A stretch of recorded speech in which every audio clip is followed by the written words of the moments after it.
Да был один моряк, плавал он на всех морях, где не плавал ни Колумб, ни Берег. Шел он в Арктике на дно, погибал на юге, но выходил всегда сухим на берег. Знал моряк, как знают все, он погляд на их глаза, в общем, он в Атлантике утонул.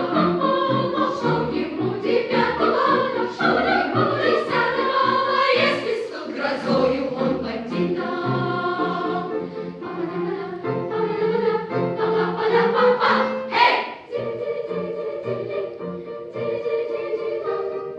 Эй!